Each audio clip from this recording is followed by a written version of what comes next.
Good morning, students. Welcome to the business studies class. Students, um,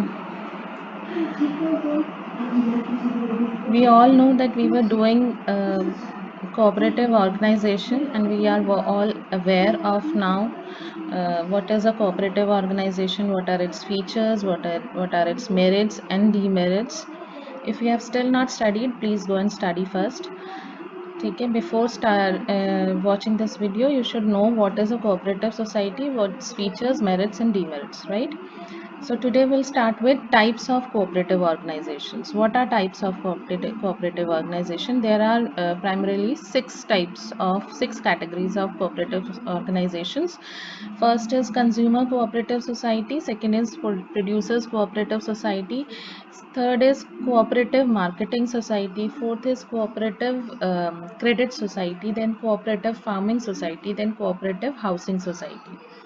Okay, now students, we should know why these cooperative organizations are formed.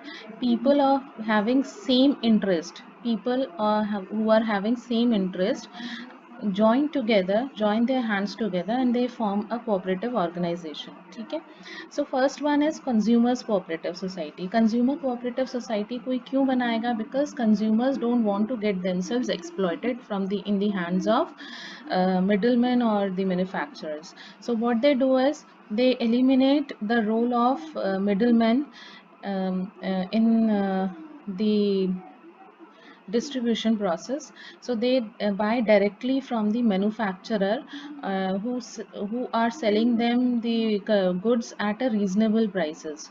So these consumers join hands together and make a consumer cooperative society, so that they can eliminate the margin of the middleman. They can eliminate the role of the middleman from the market, because if middleman is there, then he will also earn. He is not going to do social service. He will also earn his margin of profit. So to eliminate his profit from the between, they buy directly from the manufacturers at the reasonable prices.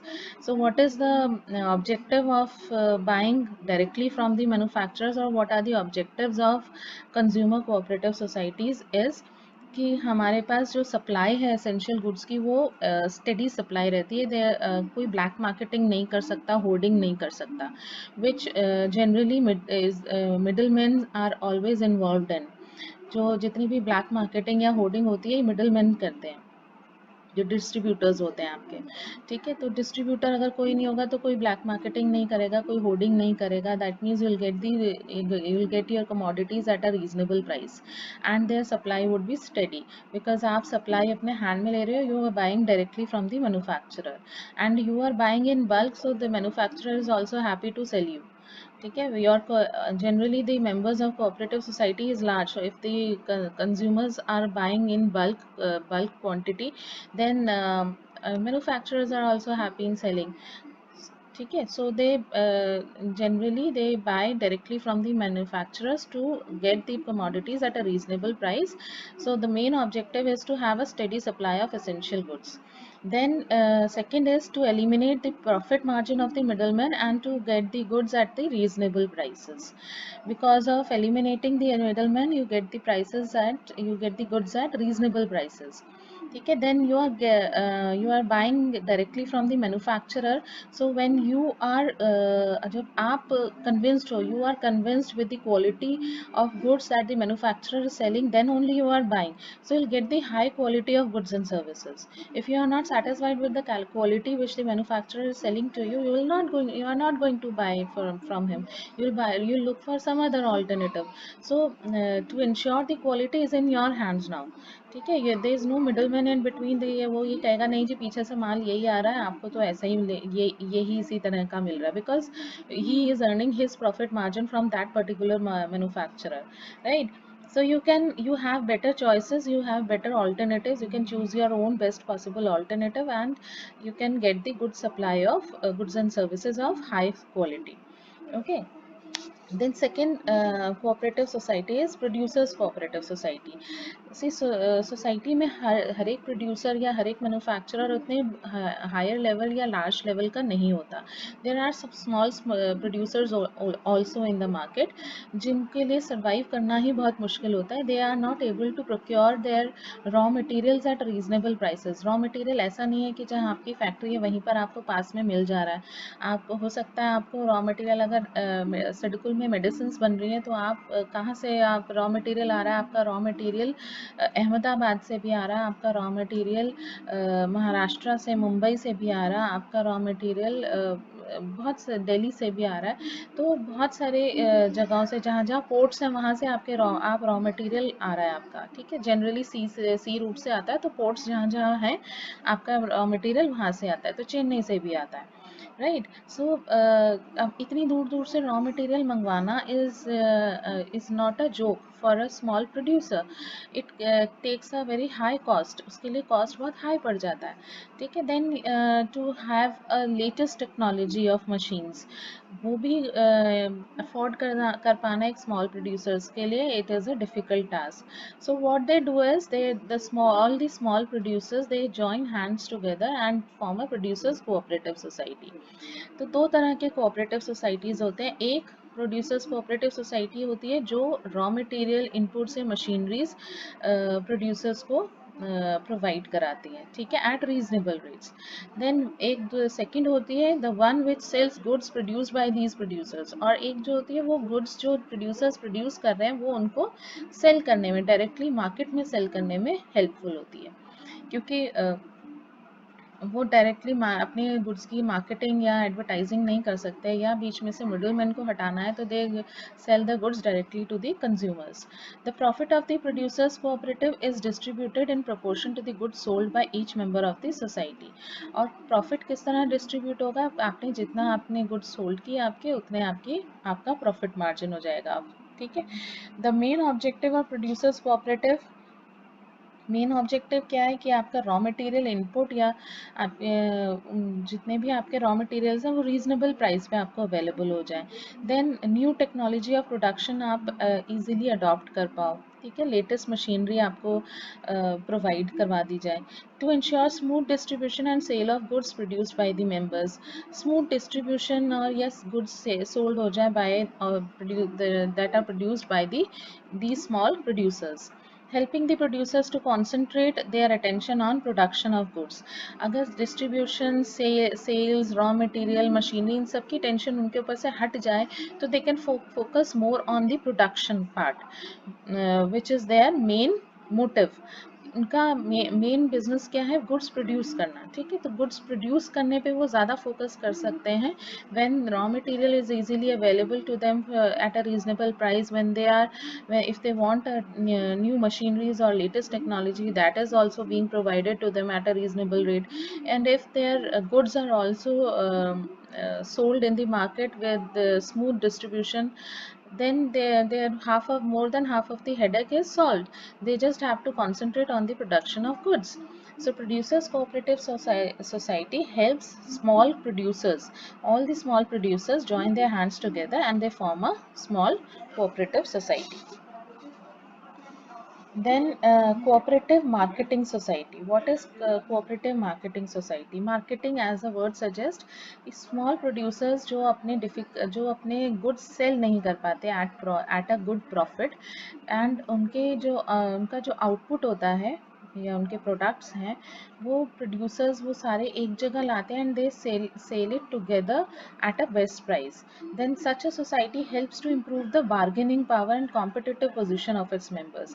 अपने members की bargain power और competitive position उनकी improve करता है because वो जितने छोटे छोटे प्रोड्यूसर्स हैं वो सारे अपने गुड्स वहाँ लेकर के आते हैं. उनकी वेयर हाउसिंग, पैकेजिंग, ग्रेडिंग, उनके ट्रांसपोर्टेशन पे कोऑपरेटिव सोसाइटी खर्चा करती है. The profit and the sale proceeds are distributed among the members according to their respective share in the common sales pool. अब जब कॉमन सेल्स होती हैं तो उनका जितना शेयर है उस कोऑपरेटिव सोसाइटी में उसके अकॉर्डिंग उनको प्रॉफिट मिलता है. The main objective of this cooperative society is to ensure a steady and favorable market for the output of its members. ये इतने छोटे छोटे प्रोड्यूसर्स होते हैं, अगर अपने आप मार्केट में बेचने जाएंगे तो शायद उनका प्रोडक्ट उतना नहीं बिकेगा, बट कोऑपरेटिव सोसाइटी में आने के बाद उनके उनके प्रोडक्ट की एक ब्रांडिंग हो जाती है। जब आप पैकेजिंग करते हो, उनकी ग्रेडिंग करते हो, तो उनके प्रोडक्ट की ब्रांडिंग हो जाती है। जब ब्रांडिंग होगी तो obviously they will be able to sell in the market at a better price. So to ensure the better price for the output, then transportation, warehousing के खर्चे, packaging का खर्चा, which individually it would be difficult for the members to afford, but together when they join hands it becomes easier for them. Then to ensure honest trading practices in weighing, measuring and accounting, और honest trading practices को वो follow करते हैं। To eliminate the middle man and have dealings, direct dealing with the customers, middle man को बीच में से हटाकर वो डायरेक्ट कस्टमर के साथ डील करते हैं। सो cooperative marketing society again helps the small producers. Then cooperative credit society. It consists of people with limited means who find it difficult to arrange credit and loans. अब यहाँ पर cooperative credit society क्या करता है, जो लोग अपने लिए फंड्स या लोन्स नहीं जुटा पाते हैं, they are not able to take loans और arrange credit from the banks, इनके लिए फाइनेंशियल असिस्टेंस प्रोवाइड करना is the work of cooperative credit society. So ऐसे लोग मिलकर के एक कोऑपरेटिव क्रेडिट सोसाइटी बनाते हैं and capital contributed by the members and deposits made by the members and outsiders. The funds are used for giving loans to needy members on easy terms.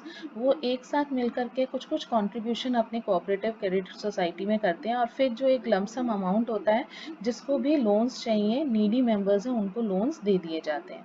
The credit cooperatives is formed by farmers is known as rural cooperative, rural credit cooperative. Credit cooperatives formed in urban areas are known as urban banks. ठीक है, rural areas में जब farmers बनाते हैं इस तरह की credit cooperative society तो उसको रूरल क्रेडिट कोऑपरेटिव सोसाइटी बोलते हैं, और इस तरह की सोसाइटी अगर अर्बन एरियाज में बनते हैं तो उनको अर्बन बैंक्स बोला जाता है. The main motive of these credit cooperative organisations is to protect the members from the exploitation of money lenders. इसमें जो फार्मर्स पहले मनी लेंडर्स ये मनी लेंडर्स गांव में हुआ करते थे जो उनको एक्सप्लॉयट करते थे, उनकी एक्सप्लॉयटेशन से बचने के लिए ये इस तरह के क्रेडिट कोऑपरेटिव्स खोले जाते हैं. Then to ensure loans on easy terms and low rate of interest, easy terms पे लोन प्रोवाइड कराना और लो रेट ऑफ इंटरेस्ट पे लोन प्रोवाइड कराना. Then to develop the habit of saving among the members, आपकी जो saving की जो habit है वो डेवलप करना, क्योंकि आप सेव करोगे तभी तो आप कोऑपरेटिव क्रेडिट सोसाइटी में आप डालोगे. अगर आप सेविंग्स वहाँ करोगे नहीं तो लोन कैसे मिलेगा बाकी लोगों को. जो थोड़ी थोड़ी सेविंग्स हर कोई करता है एंड जब ज़रूरत होती है तो then you take loan from it. It just work like a bank only. Then cooperative farming society. Cooperative farming society का क्या काम होता है? This is consist of small farmers जो एक साथ आते हैं to avail the benefits of large scale mechanised farming. Such societies are particularly important in case of countries such as India, where agriculture suffers from excessive subdivision and fragmentation of land. The farming society, cooperative society, is also known as agricultural cooperative. Okay, mechanised farming यानी benefits of large scale mechanised farming. Mechanised यानी use of more and more machines in the farming. अब machines के लिए हर किसी के लिए खरीद पाना is not possible. So cooperative farming society में क्या होता है कि जब आप एक साथ आते हो, आप मनी कंट्रीब्यूट करते हो and then you buy the machines and then जो उसके मेंबर्स हैं वो वहाँ की मशीन्स को यूटिलाइज कर सकते हैं for their farming. Now in India, what is the main reason why agriculture suffers is, आप अपने सोशल स्टडीज़ में भी पढ़ते आ रहे होगे कि हमारे यहाँ लैंड का सब डिविजन और फ्रैगमेंटेशन बहुत ज़्यादा है, क्योंकि पॉपुलेशन बढ़ रही है, हर घर में 2 या 3 भाई हैं, वो लैंड डिवाइड होती है, फिर आगे उनके 2 बच्चे हैं, आगे और डिवाइड होती है. तो इसी तरह जो फार्मिंग है, वो फार्म्स हैं, वो छोटे छोटे लैंड्स में डिवाइड होती जाती है. So farming cooperative society is known as agricultural cooperative also, और मेन ऑब्जेक्टिव उसका क्या है कि स्मॉल फार्मर्स को बेनिफिट्स मिल सके मैकेनाइज्ड फार्मिंग के।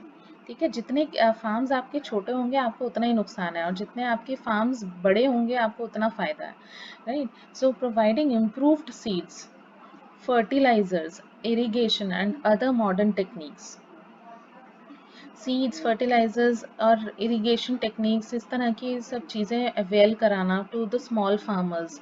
Then providing social and economic security to the peasants, जो वहाँ पे मजदूर काम करते हैं उनको सोशल और इकोनॉमिक सिक्योरिटी प्रोवाइड कराना is the work of farming cooperative society. Then cooperative housing society. Cooperative housing society is very common in cities like Delhi and Mumbai.